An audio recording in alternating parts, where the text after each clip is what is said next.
नमस्कार, मैं हूं सौरभ मिश्रा। ओनली 24x7 में आपका स्वागत है। ओनली 24x7 आज फिर लेकर आए एक ऐसी खबर जो सस्पेंस से भरी है, व्यंग से लदी है और तंज का ऐसा तड़का कि आपके कान खड़े हो जाएंगे और हंसी के ठहाके पेट के बल पड़ जाएंगे। खैर, इसमें बहुत सीरियसनेस है, उसको भी आप सुने तो कमर कस लीजिए, क्योंकि आज का मसाला है सुप्रीम कोर्ट से खारिज नहीं होगा वक्फ संशोधन कानून, लेकिन पास करनी होगी ये 3 परीक्षाएं। तो बात शुरू होती है दिल्ली की उस ऊंची अदालत से जहां संविधान की किताबें धूल फाकती हैं, और वकीलों की काली कोट वाली फौज हर दिन नई जंग लड़ती है। वक्फ संशोधन कानून जो संसद में घंटों की बहस पर और सड़कों के बवाल के बाद आखिरकार राष्ट्रपति की मुहर लगते ही कानून बन गया, अब सुप्रीम कोर्ट की चौखट पर दस्तक दे रहा है। लेकिन खबर यह है कि शीर्ष अदालत इसे आसानी से कूड़ेदान में नहीं फेंकेगी। मगर एक ट्विस्ट है इसमें दोस्तों, इस कानून को 3 कठिन परीक्षाओं से गुजरना पड़ेगा। वो क्या परीक्षा है वो हम आपको बता देते हैं। ये तो वही बात हो गई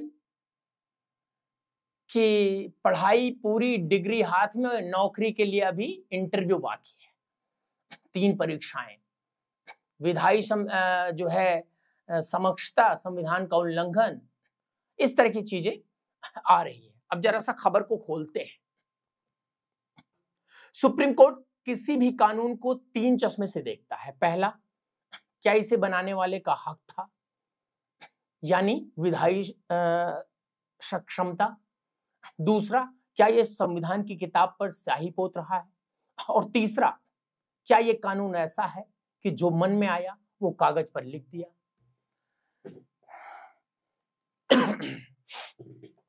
अब वक्फ संशोधन कानून की बात करें तो पहली परीक्षा में ये पास हो गया। संसद में घंटों बहस हुई, संसद में गला फाड़ा गया, कुर्सियां थपथपाई गई, आखिरकार बिल पास कर दिया गया। तो यहां कह सकते हैं कि वक्फ का जो पहला पड़ाव था वो पार हो गया। लेकिन असली खेल तो दूसरी और तीसरी परीक्षा में है। विपक्ष चिल्ला रहा है कि ये कानून मुसलमानों की धार्मिक कह सकते हैं कि आजादी की पर डकैती डाल रहा है। अनुच्छेद 14, लोग बहुत अनुच्छेद वगैरह लेकर आते हैं, अनुच्छेद 14 और 15 का हवाला दे रहे हैं, कह रहे हैं कि सबको बराबरी का हक दो। ये क्या एक कौम को कोने में धकेल रहे हो। कांग्रेस और AIMIM और जमीयत उलेमा हिंद ने कोर्ट में याचिकाएं ठोक दी। कपिल सिब्बल जैसे बड़े वकील मैदान में उतर गए, मानो कह रहे हो अब देखते हैं ये कानून कोर्ट की कसौटी पर कितना खरा उतरता है। दूसरी तरफ सरकार अपना दावा कर रही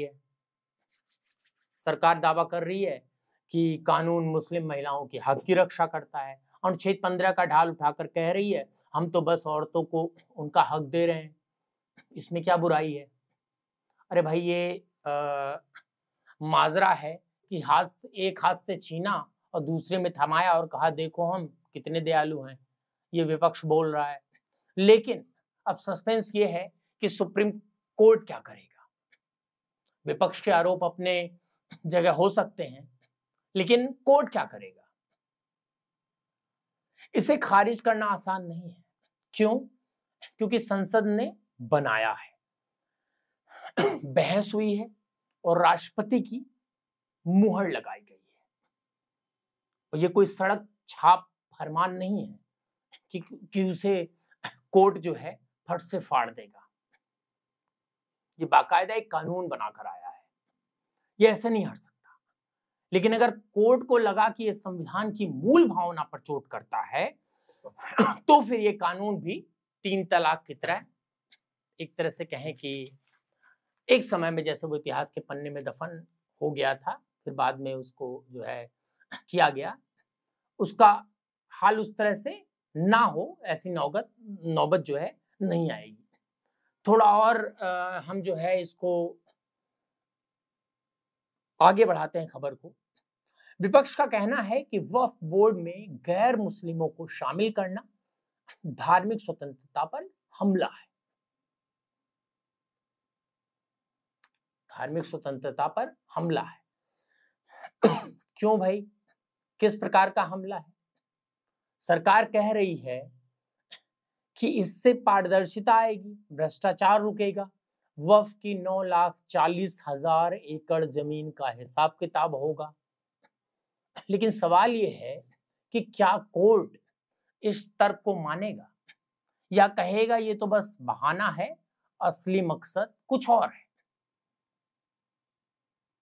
या फिर इस तरह से कह सकते हैं, वो कहें कि दाल में कुछ काला है। कॉलेजियम, आपको पता है, इसे बोलने की जरूरत नहीं है। अब जरा सियासी रंग देख लीजिए। बीजेपी इसे अपनी बड़ी जीत बता रही है, कह रही हमने वक्फ को सुधारा, पारदर्शिता लाई। लेकिन विपक्ष इसे सियासी चाल कह रहा है।